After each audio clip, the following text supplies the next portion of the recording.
कृष्णा श्री राधे। इस तरह के आयोजन होते रहने चाहिए। इससे परिवार में एकजुटता होती है, एक उत्सव होता है और हमें एक अवसर मिलता है कि हम मिलकर उन श्री कृष्ण को पुकार पाए। यही काम गोपियां करती थी। गोपियां नाम सुना होगा आपने। उनका जीवन, सब उठती तो श्री कृष्ण, बैठती तो श्री कृष्ण, काम करती कुछ बिलोती तो श्री ठाकुर श्री कृष्ण। कुछ बावरी थी एकदम। उस ब्रह्म के प्रति जिसको पाने के लिए योगी जन करोड़ों वर्ष तपस्या करते हैं, उस ब्रह्म के साथ ऐसा तदात्म कर लिया था, ऐसी यूनिटी कर ली थी, ऐसी यूनिफाइड वो हो गई थी कि हर समय वो कृष्ण दिखता था। और ऐसा प्रभाव था कि श्री कृष्ण जब चित्त में आ जाते थे तो वो कहती हैं कि मैं क्या करूं नाथ कृष्ण, तुम्हारे प्रेम ने मुझे ऐसा जकड़ लिया है, ऐसा पकड़ लिया है, मुझे ऐसा बावरा बना दिया है, ऐसा दीवाना बना दिया है कि अब मैं एक पांव नहीं चल सकती, एक कदम नहीं चल सकती। वो तुम्हारी मोहनी सूरत, वो तुम्हारा नटखट स्वरूप मेरे मन मस्तिष्क से हटता नहीं। ये कृष्ण क्या किया तुमने? बड़ा सुंदर भाव वो कहती हैं, पढ़ेंगे। चित्तम सुखेन भवता प्रहितं गृहेषु आहा विशत करापि कृत्य ओहो पदम न पादमूला यामः कथं भज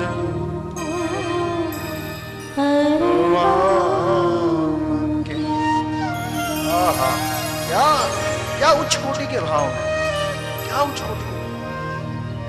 ये किसके प्रति हैं? जो अनंत ब्रह्मांड का एकमात्र नायक है, उसके प्रति है। चित्तम सुखेन भवता प्रगतम गृहेषु। हे कृष्ण, तुमने हमारा जो चित्त है, जो बड़े मजे से अपने गृह कार्य में लग रहा था, जो अपने पति की सेवा में, पुत्र की सेवा में बड़े आनंद से लग रहा था, हे कृष्ण तुमने ये क्या किया? अप्रहता, तुमने उसको चुरा लिया। बावरी हो गई हूं मैं, और ऐसा चुराया कि पादो पदम न चलस्तव पाद मूलात्। पादो पदम न चलस्तव, एक पद नहीं चल सकती मैं, एक कदम नहीं चल सकती कृष्ण, तुमको छोड़कर, तुम्हारे बिना मैं एक कदम नहीं चल सकती मेरे नाथ। ये क्या किया है तुमने? ये मुझे ऐसा भावरा बना दिया।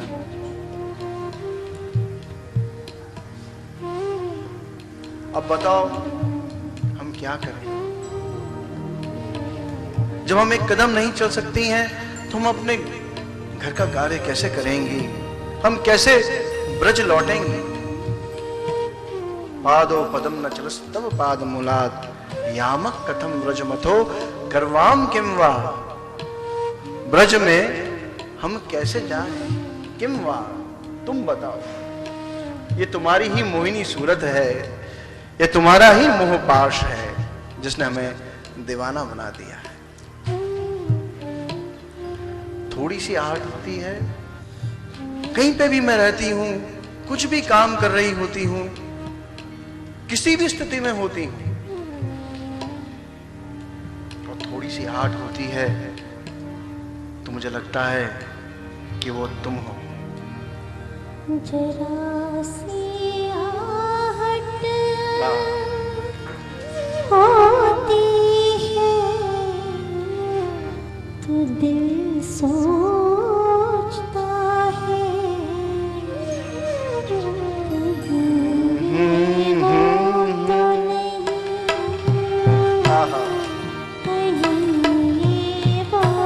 तो नहीं,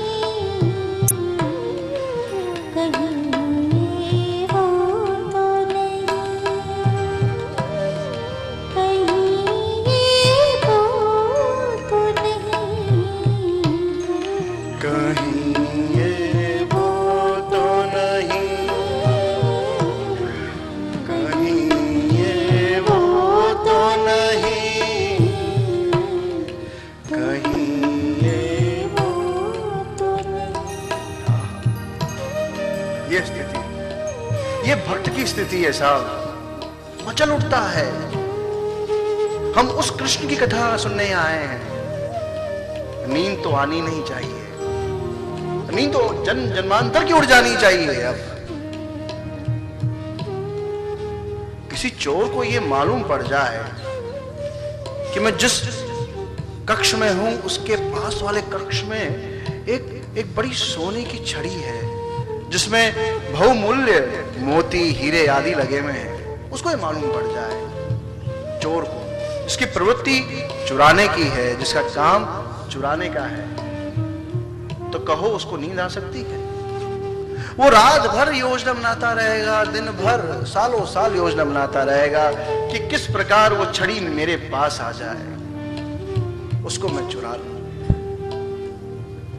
बस हमें मालूम पड़ना चाहिए कि वो हमारा प्राण है, उसके बिना हम रह नहीं सकते। वास्तविकता यही है। ये उस कृष्ण की कथा है, ये उस दीवाने की कथा है जो हमें दीवाना करने आई है।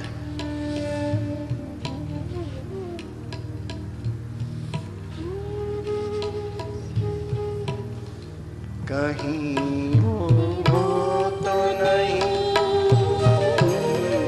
कहीं ये वो तो नहीं,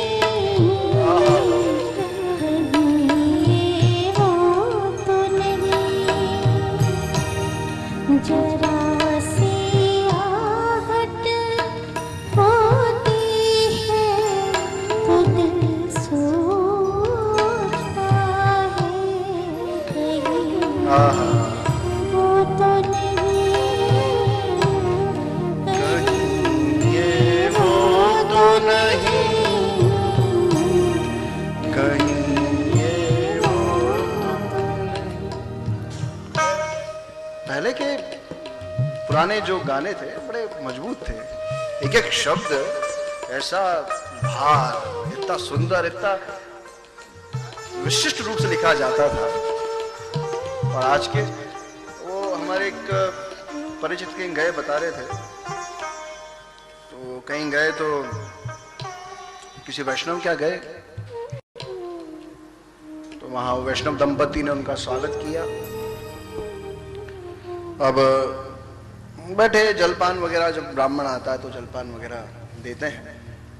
जलपान दिया और थोड़ी देर में बड़ी आवाज आने लगी, बदतमीज बदतमीज बदतमीज बदतमीज। वो घबरा गए कि घर में कोई झगड़ा तो नहीं हो रहा। तो उन्होंने पूछा दंपति से कि आपके घर में सब कुशल मंगल तो है, किसी प्रकार का कोई अनिष्ट तो नहीं हो रहा है? बोले क्यों महाराज? नहीं, बदतमीज बदतमीज, कोई किसी को गाली दे रहा है कुछ।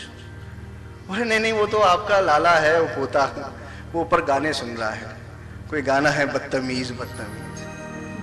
ये तो हमारे गानों का स्तर हो गया है। और पुराने गाने, आहा, कहीं वो तो नहीं। एक एक शब्द में, एक एक पद में जो भाव होता, लगता ये गाने श्री कृष्ण के लिए ही बने हैं, श्री ठाकुर के लिए ही बने हैं, हमारे प्रियतम के लिए ही बने हैं।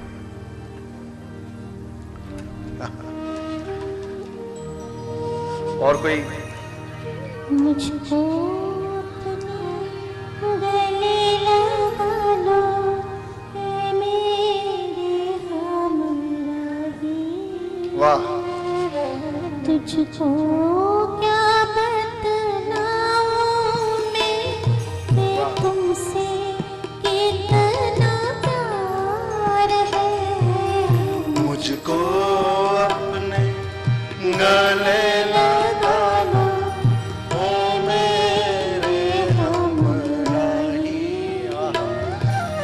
तुझको क्या बतलाऊं मैं, ये तुमसे कितना प्यार है। मुझको गले लगा लो। तो ये हमारे भावों की अभिव्यक्ति है। हम अपने भावों को जोड़ लें श्री ठाकुर से, हम लोग वो विश्वास श्रद्धा पैदा नहीं कर पाते।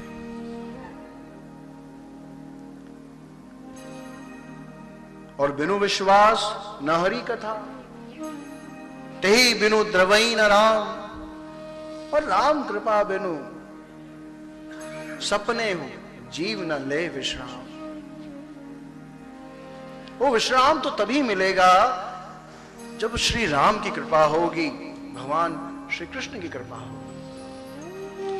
देखिए, हम सब की दौड़ जो है वो तो बिल्कुल ठीक है। हम जितने भी यहां उपस्थित हैं, हम में से सब व्यक्ति सुख चाहते हैं, हम सुखी रहें। और सुख भी ऐसा जो कभी खत्म होने वाला नहीं हो। ऐसा नहीं कि भाई आज सुख है, आज जेब में 1-1.5 लाख रुपए है और कल राधे श्याम बाबा जी बन जाए। ऐसा है। हम सब ये चाहते हैं कि हमेशा हम लोग सुख में रहें और उसी की तलाश में भटकते रहते हैं। धंधा करते हैं पैसा कमाने के लिए ताकि सुख हमें मिले, इष्ट मित्र बनाते हैं, दोस्ती करते हैं। व्हाट्सएप पे आजकल तो वो स्मार्टफोन आ गया है और व्हाट्सएप पे लोग, वो पता नहीं, मुझे लगता है कि वो देखता रहता हूँ कि वो लोगों की उंगलियां जो है कहीं ऐसी की ऐसी नहीं रह जाए। वो मतलब ऐसे बैठे रहते हैं व्हाट्सएप पे।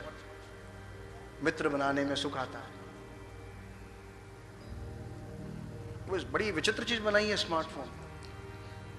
इतनी सारी एप्लीकेशंस उसमें डाल दी हैं, सब तरीके की, व्हाट्सएप और IMO वगैरह और बहुत कुछ और लगे रहते हैं। हमारे जो युवान भाई बहन हैं, वो तो उनका तो जीवन बन गया साहब। उनको एक बार आप खाने के लिए मत दो, व्हाट्सएप स्मार्टफोन दे दो बस। तलाश कर रहे हैं, भाग रहे हैं सुख के लिए। कहीं मिल जाए सुख, थोड़ा सा आनंद मिल जाए, थोड़ा सुख मिल जाए। क्लब जाते हैं, पिक्चर जाते हैं, घूमने जाते हैं, चलो घूमने चलते हैं, विदेश घूमने जाते हैं। लेट्स फ्रीक आउट, चलिए घूमते हैं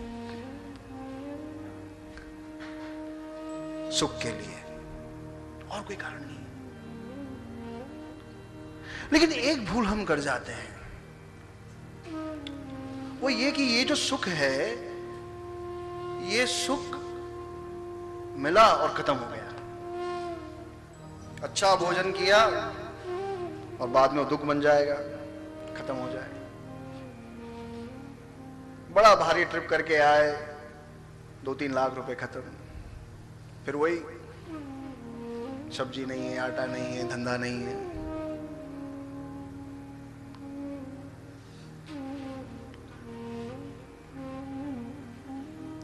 वहां हमारी गलती हो जाती है, वहां हम भूल कर बैठते हैं, क्योंकि हम जो जिस चीज को तलाश रहे हैं वो वास्तव में सुख नहीं है। तो हमारी दौड़ तो सही है, our run towards happiness is very correct, क्योंकि वो हमारा स्वभाव है, वो हमारा मूल स्वभाव है। ईश्वर अंश जीव अविनाशी, हमारे ठाकुर का स्वभाव सुख प्रदान करने का है, सुख स्वरूप है, वो आनंद स्वरूप है। सो आनंद सिंधु सुख राशि, सी करते त्रैलोक उपासी।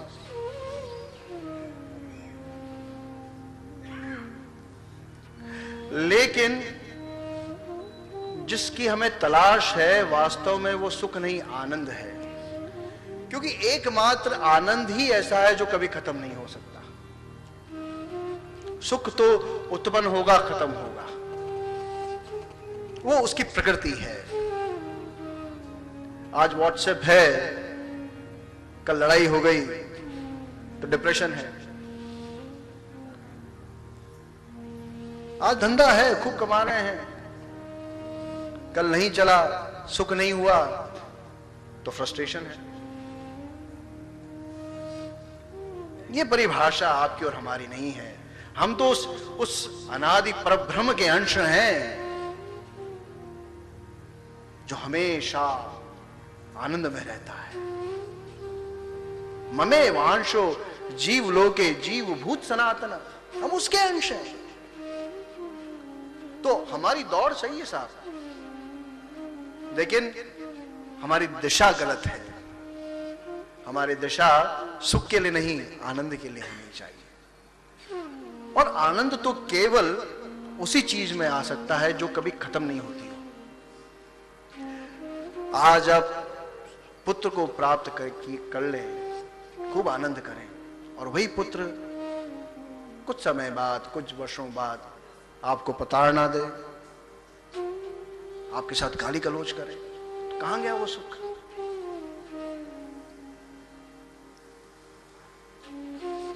हर देखिए भागवत के अंदर हम देखेंगे, चर्चा करेंगे, सत्संग करेंगे कि हर सुख के पीछे कोई बहुत बड़ा दुख छुपा हुआ है। जिस सुख की तलाश हमको है और जिस सुख के लिए हम दौड़ रहे हैं, दोनों में बहुत बड़ा अंतर है, फर्क है। जिस सुख को पाने के लिए हम चेष्टा कर रहे हैं, हम लोग पाने की कोशिश करते हैं, उसके पीछे कहीं ना कहीं दुख है, क्योंकि वो सुख खत्म होगा, और जिस दिन वो सुख खत्म होगा उस दिन दुख आएगा। भले ही वो द्रव्य हो, साथी हो, मित्र हो, पुत्र हो, पत्नी हो, प्रेमी हो, प्रेमिका हो, पति, कुछ भी हो, दुख आएगा। और हमारी तलाश, हमारी दौड़ आनंद है, और वो तो केवल जो हमारे नटखट नवल किशोर हैं, जो अनादि हैं, जो हमेशा से हमारे हैं, हमेशा से हमारे थे और हमेशा से हमारे रहेंगे, जो सर्वकालिक हैं, जो कभी खत्म नहीं होते। आप यहां पर भगवान को अनुभव कर सकते हैं, आप हर अवस्था में भगवान को अपने साथ लेकर खेल सकते हैं। कॉलेज में जाएं तो भगवान के साथ आप आनंद कर सकते हैं, व्यवसाय करने जाएं तो भगवान के साथ आप आनंद कर सकते हैं।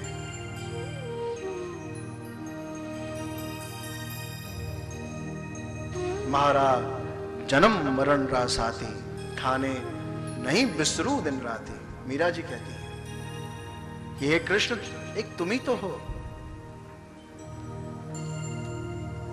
मैं तो वरूं ऐसे वर को, मारो चुलड़ो अमर हो जाए। मैं तो ऐसे वर को वरना चाहती हूं जिससे मेरा चुलड़ा, मेरा सुहाग अमर हो जाए, मैं हर समय आनंद में रहूं। तो ये जो भक्त लोग रहते हैं ना सब, जो बावरे रहते हैं, पागल रहते हैं अपने कृष्ण के प्रति, अपने इष्ट के प्रति, ये बड़े साइंटिस्ट हैं। ये कोई, इनको सामान्य मत मानिए आप, इनको वो आनंद मिल गया है जिसकी तलाश आप और हम कर रहे हैं। हमें तो भी भागना है, क्योंकि हमें अभी समझ में नहीं आता, हमारी दौड़ सही है, दिशा गलत है। तो विश्वास करना होगा, और विश्वास भी कैसा? विश्वास करी सब आस परिहरी, विश्वास करी सब आस परिहरी, दास तब जय होई रहे, जपी नाम तब बिनु श्रम करहि, भवनाथ सो राम महे। विश्वास करी सब आस परिहरी, सारी आशाओं को छोड़कर फिर विश्वास किया जाए। मन में कोई आशा नहीं रहे और एकमात्र विश्वास श्री ठाकुर जी पर। ऐसा विश्वास अगर हमारे अंदर है तो गोवर्धनधारी आएंगे, निश्चित रूप से आएंगे।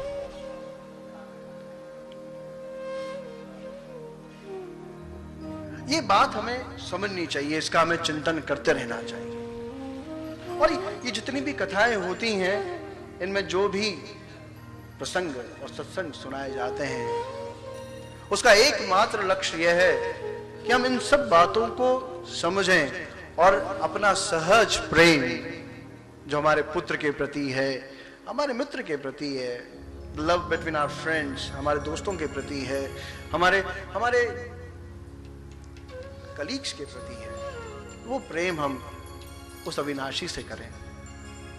बस इतना अगर आपने कर लिया तो फिर आनंद है। तो उसी श्री कृष्ण की कथा है ये श्रीमद् भागवत, उसी श्री कृष्ण की कथा है। और ये कथा जो है ये कई जन्मों के बाद, कई जन्मों के सत्कर्म के बाद हमें सुनने को मिलती है, ऐसा शास्त्रों में लिखा हुआ है। और ये इसलिए है क्योंकि इट्स नॉट सो इजी। एक तो इतना बड़ा कलिकाल और हम लोग भटक रहे, भाग रहे हैं, अंधी दौड़ में दौड़ रहे हैं। उसमें से कुछ समय निकालें और उस समय में हमारे साथ कुछ ऐसा हो जाए कि हमें श्री ठाकुर से प्रेम हो जाए, ये बड़ा पुण्य का विषय है। तो हमारे शास्त्र कहते हैं कि ये बड़ा दुर्लभतम अवसर है और इस अवसर का हम सबको लाभ उठाना चाहिए। तो आइए हम श्रीमद् भागवत कथा के महात्म्य में प्रवेश करते हैं। किसी भी वस्तु को जानने के लिए, उसमें अपने मन को रमाने के लिए वी शुड नो, हमें मालूम होना चाहिए कि उसके स्पेसिफिकेशन क्या है, उसकी गुणवत्ता क्या है, उसकी महत्वता क्या है। अगर हमें किसी व्यक्ति के बारे में उसके गुण अगर हमें मालूम पड़ जाते हैं तो एक स्वाभाविक प्रेम हमारे अंदर उसके प्रति आ जाता है। तो श्रीमद् भागवत की भी ये परंपरा है। श्रीमद् भागवत के प्रारंभ में महात्मा बताया है हमारे ऋषि मुनियों ने, वेदव्यास जी ने। तो आइए हम श्रीमद् भागवत के महात्म्य में प्रवेश करते हैं और मन को श्री ठाकुर जी में लगाने का पूरा प्रयास करते हैं। आइए प्रथम श्लोक श्रीमद् भागवत का। वेदव्यास जी श्री ठाकुर जी की, भगवान श्री कृष्ण की जो एकमात्र सत्ता है, उनकी आराधना कर रहे हैं, उनका स्तवन कर रहे हैं।